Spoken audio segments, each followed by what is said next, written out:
Sometimes you just want a project that you can knock out in a few hours. This easy project will add incredible realism to your layout for less than $10 and less than 2 hours of work. Follow along as I build an HO scale switch stand.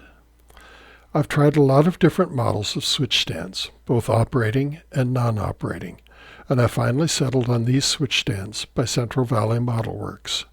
They are non-operating, so there is no fussy installation, but they provide exactly the appearance I was looking for. They are also very affordable. You can usually find a 6-pack for about $5 online. The kit is simple, consisting of just 6 parts: a base, a frame, a handle, a cap, 2 different target styles, and a shaft.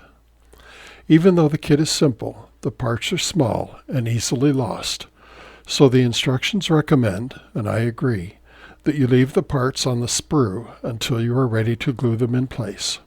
I start by plugging the large hole in the center of the base. As you can see, this hole is much larger than the shaft, so it is easy to glue the shaft at an angle to the stand. I insert a very short length of 3/64" rod into the hole. When the glue has cured, about an hour, I use my number 17 blade to shave the excess rod from the top and the bottom of the base. Then I drill a number 74 hole in the center of the plug. This is where the shaft will insert. Cut the frame from the sprue and carefully trim off any casting flash. Test fit the frame into the base. I have found that some of the pins on the frames do not fit into the holes in the base. In these cases, I use a number 70 drill to enlarge the holes. Insert the clean part into the base and glue it in position from the underside. Hold the frame so that it is square with the base for about 30 seconds while the glue sets.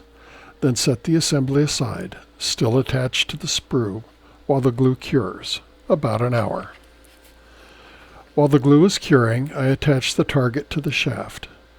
I cut the desired target from the sprue and lay it face down on my work surface. Then I lay the shaft between the 2 bosses on the back side of the target, and I brace the free end of the shaft on a scrap of 20,000 styrene. This ensures that the target will be square with the shaft. I secure the shaft to the target with thin superglue. Now it's time to glue the cap to the frame. There is a nub on the underside of the cap, which mates with the gap in the circular mount on top of the frame. Test fit the cap in place. When you can see that the cap sits level on the top of the frame, cement it in place and allow the glue to cure. Once the assembly is cured, cut the handle from the sprue and glue it in position on the cap between the 2 bosses cast into the top of the cap.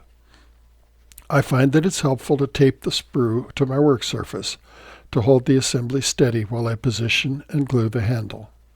After applying the glue, hold the handle in place for about 30 seconds to allow the glue to set, then let the assembly cure. For final assembly, cut the frame from the sprue, insert the shaft and target into the stand, and superglue the shaft in place at the cap and at the base. If you glue the target perpendicular to the base, it indicates the turnout is in the straight position. If you glue the target parallel to the base, it indicates the turnout is in the diverging position. I always glue my targets perpendicular to the base. Now it's time to paint. I use a bit of double-sided tape to hold the switch stand to a handle. I use a paint stirring stick, and then I spray the entire assembly using Rust-Oleum Painter's Touch 2X flat red primer. This gives a nice rusty appearance. When the paint is cured, I apply a thin wash of black. This tones down the rust color and highlights the details. Finally, I apply a very small dab of flat black where the shaft enters the cap and also where the shaft enters the base. Paint the target following the practice of your railroad. I used this photo of a switch stand in the Rio Grande yard at Leadville, Colorado. I started with a coat of tangerine. When it was dry, I painted over that with a coat of sunflower. This provided just enough color variation to make the paint job look a little faded. Now for installation. I brushed some dark and medium rust-colored pigments on the head block ties. I also brushed some pigments on the ballast between the head blocks and on the outside of each head block. I placed a small dab of Woodland Scenic's accent glue on the inside edges of the head blocks and allowed it to dry for a few minutes. Then I carefully placed the switch stand into the glue. This glue will hold the switch stand in place, but if the switch stand is accidentally brushed, the glue will release without damaging the assembly. And there you have it, a simple trackside detail, which takes very little time, money, and effort, but provides a huge visual impact.